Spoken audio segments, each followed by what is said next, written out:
We've been reporting for a while on the simmering row between the AI company Anthropic and the US government over the use of Claude. Now, as we discussed before, they're at loggerheads because the Pentagon wanted unrestricted access to Claude, so to use it for whatever they wanted. However, Anthropic wanted to limit the use of Claude for fully autonomous weaponry, so they didn't want it used in weaponry with no human involvement, and they didn't want Claude used for spying on American citizens. Now, the Pentagon, we already knew, had already cut ties with Anthropic over the row, but on Thursday they went further. So it was officially announced that Anthropic would be deemed a supply chain risk. And what that means is it blacklists the company. So anyone that wants to work with the Pentagon has to show that they're not using Claude, that they're not working with Anthropic. So Sam Altman and OpenAI have taken advantage of the situation, not very honorable people, swooping in to sign their own deal with the Pentagon saying, oh, we don't really mind, use OpenAI, use ChatGPT for whatever you want, you can have it, we'll take the income that Anthropic have foregone. And in an internal memo to Anthropic staff, Dario Amodei, so the CEO of Anthropic, seemed furious at both the American government and Sam Altman. So he said this to all staff members. The real reason the Department of War and the Trump administration do not like us is that we haven't donated to Trump while OpenAI and Greg Brockman, who's one of the founders of OpenAI, have donated a lot. We haven't given dictator-style praise to Trump while Sam Altman has. We have supported AI regulation, which is against their agenda.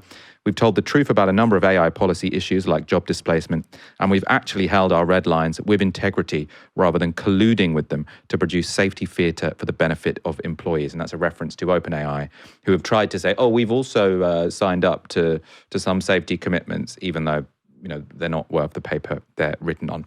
That memo was leaked on Thursday. It was written a week before, but after it was leaked, Amodei apologized for the tone, but he is still taking legal action against the Pentagon because he's saying they've broken these contracts without good reason.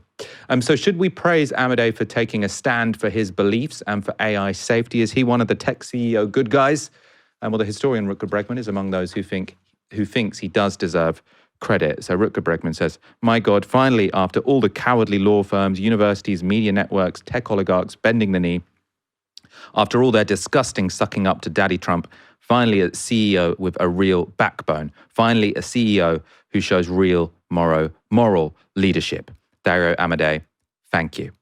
So that's one position. It's been widely reflected on social media, actually, because, this does seem like someone who is taking a risk, putting some principle before profit, which is only too rare. Not everyone is convinced, though. I spoke to an expert earlier today who doesn't think that Amodei deserves too much praise at all. Nate Soares is co-author of the book, If Anyone Builds It, Everyone Dies, Why Superhuman AI Would Kill Us All. He and Eliezer Yudkowsky, so the co-author of the book, are two of the most prominent thinkers arguing that super intelligent AI could escape our control and then cause a truly apocalyptic outcome. So as the book says, kill us all. Really, really fascinating book. And we'll be putting out a longer interview with Nate in the coming days. For now, though, I asked him about this particular story, and this was his verdict on Anthropic and Dario Amodei. I think it's great that he is standing up for his principles there, and I think that takes a certain type of spine, and it's good to see some people having it.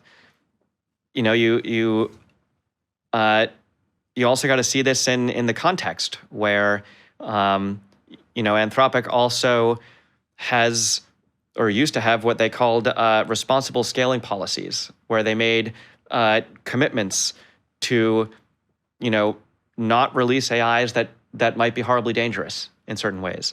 And in the same week that this was happening, we can talk about, who knows whether it was coincidence or who knows whether it was quietly released during a week where they were showing their principles in other ways. They sort of announced that they were reneging a lot of those commitments. And they're like, and props to them for saying out loud, we're reneging on our commitments. We are decommitting. We no longer are committing to not releasing models we think are horribly dangerous.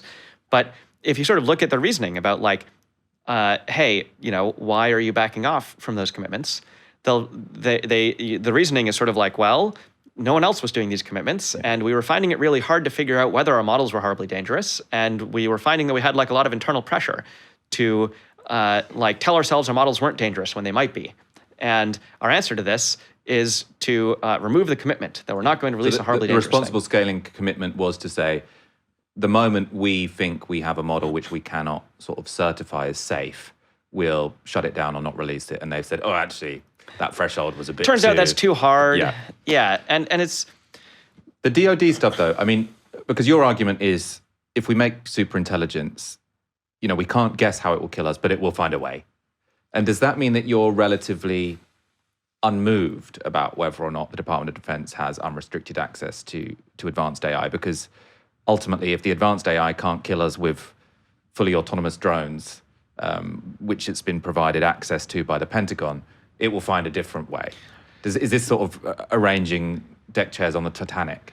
It feels pretty deck chairs on the Titanic-ish to me. Even if it is given access to Pentagon autonomous drones, it might find another way to kill us because, the autonomous drones just probably aren't actually the most effective way to do so if you can invent your own technology, right? Like, again, we're sort of talking about automating the thing that lets humans start with their bare hands and wind up with nukes. From an AI's perspective, a very, very smart AI that can make lots of copies of itself, that can run very quickly, that can run its own technology, that's in charge of a lot of robots, building its own supply chain out.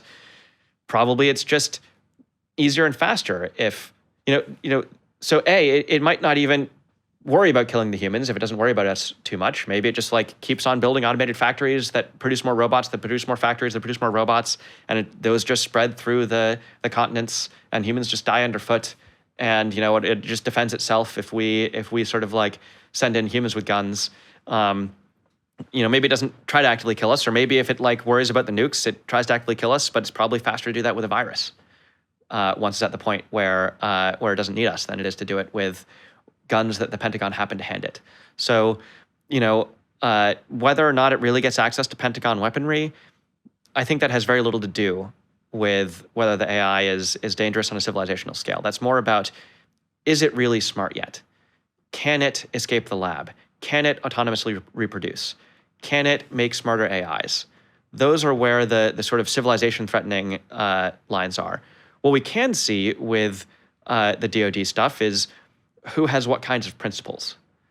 And unfortunately, I think this is just a situation where having principles, having good intent, being willing to stand up for what you think is right, those aren't enough to make the AI happen to really care about what you wished it cared about.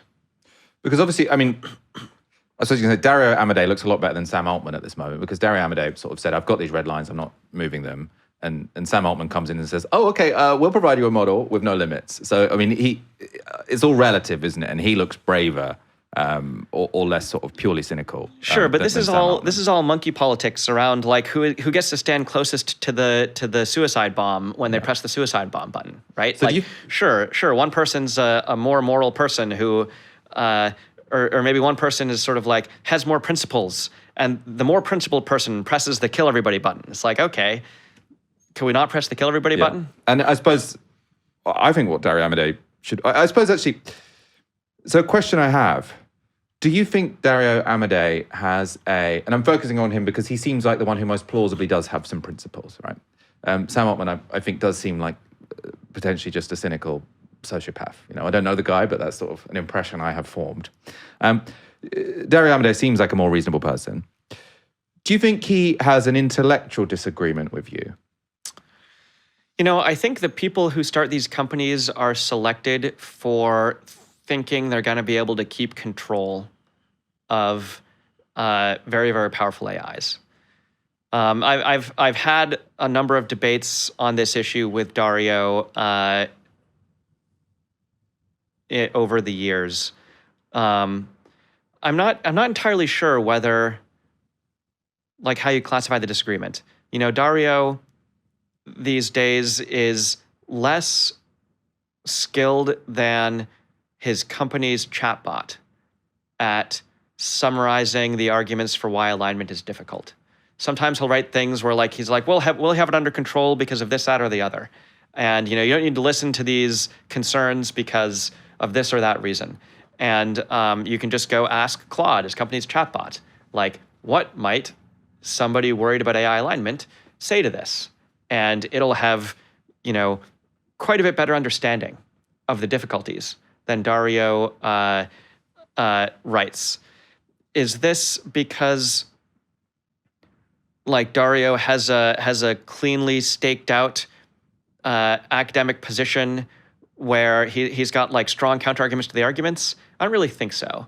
I think it's more like he doesn't really want to think about it.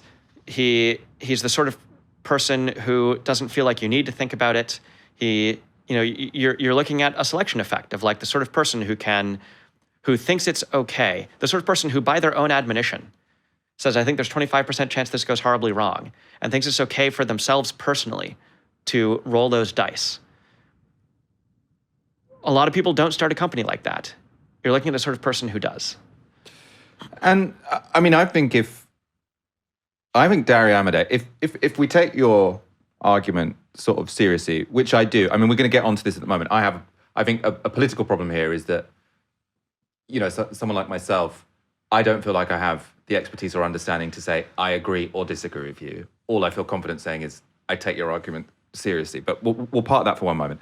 If your argument is true, I actually think that Dario Amodei, probably of anyone, I mean, Sam Altman as well, but he's not going to do it, has a chance to save the world. Because I think if he said, look, I've got hundreds of billions of dollars invested in this company which I own, I am worth billions. But I think the danger is so great that I am willing to shut my company down. I know that my shareholders are going to take me to court because this is against my fiduciary duty.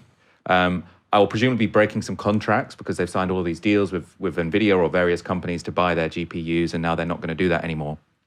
He would be making a huge sacrifice by just saying, I'm shutting down my company tomorrow. But it would be really difficult to dismiss him. No one would be able to say, oh, it's just because, he's just jealous of Sam Altman. Because he is running what many people now think to be the leading AI company. He's got billions invested. If he would say, I'm throwing it all away, I really think that would change the political dial. I don't think people would say, oh, okay, well, Anthropic's out. Now let's let Demis Hassabis and Sam Altman, battle it out. I think people would stand up and say, oh my God, we need to do something. So I think, if we're to believe your argument, he is potentially the most powerful person who has ever lived. I think, so I think he has that power. And this is the sort of thing that I recommend people do. When some of these lab leaders still ask questions of me, which happens sometimes, although more rarely than you might hope.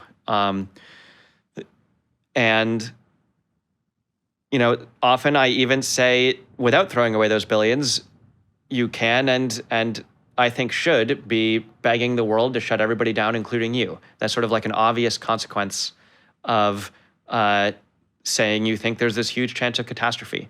And the fact that they're not doing that, I think puts a limit on like even the thing that wouldn't cause this huge splash, even the thing that wouldn't cause them to give up their $1 billion. They're not even doing what I consider the basics. I think this puts a bound on how deep those principles actually run. And then, in terms of, does that mean, that these people are the most powerful people because they could shut their labs down and cause the political conversation?